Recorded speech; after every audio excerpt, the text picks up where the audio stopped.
Abonnez-vous à la chaîne pour voir les dernières vidéos.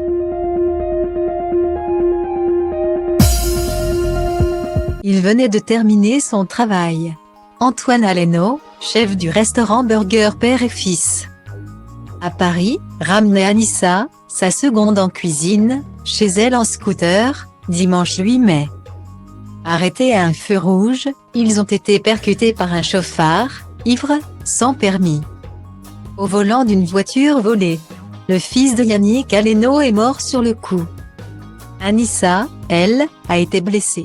Le conducteur a été mis en examen pour homicide et blessures involontaires aggravées et placé en détention provisoire.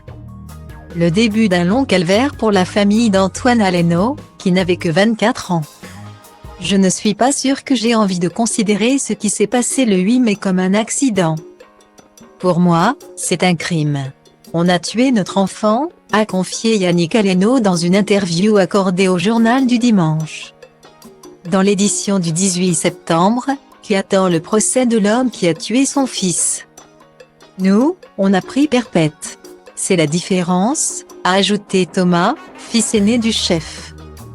Yannick Aleno et son ex-femme Isabelle sont revenus sur la nuit du drame. Nuit d'horreur. Quand ça vous arrive, un drame pareil, vous découvrez un monde hallucinant. Au-delà du choc évident de la perte de notre fils, nous nous sommes retrouvés confrontés à une déshumanisation difficile à vivre. Et cela malgré tout le soutien dont nous avons eu la chance de bénéficier, a confié le chef. Avant d'expliquer, la nuit du drame, nous sommes arrivés à l'hôpital de l'Hôtel-Dieu. À Paris. Une pièce glauque, avec une chaise déglinguée. On nous a tendu un bout de papier.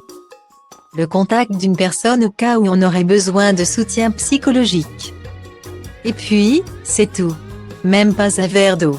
À 3 heures du matin, on est tous les trois repartis chacun de son côté. Et l'horreur a continué le lendemain, quand Yannick et Isabelle Aleno ont voulu voir leur fils. Ça se passe à l'Institut médico-légal, un bâtiment sordide derrière la gare de Lyon.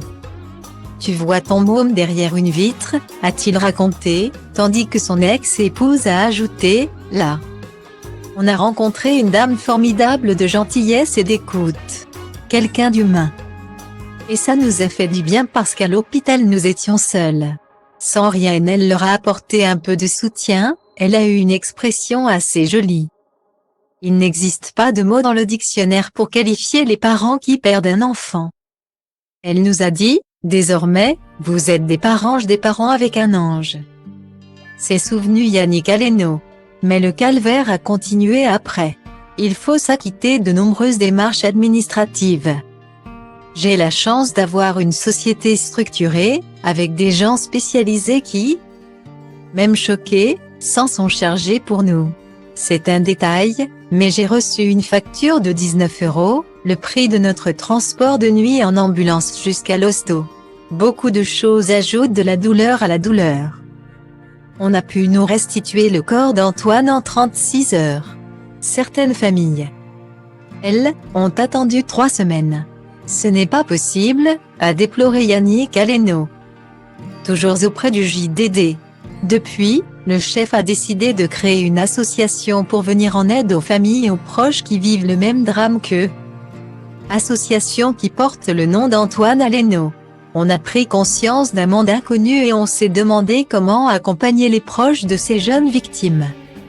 Je veux mettre ma notoriété au service du bien commun. Dans ce combat on a besoin de tout le monde, a assuré le chef. Et d'ajouter, l'association est née de ce besoin d'être soudés. Si moi je ne le fais pas, qui le fera? Ce serait une insulte à Antoine de rester les bras croisés. C'est lui, là où il est, qui nous a dit de monter cette association, un mince soulagement.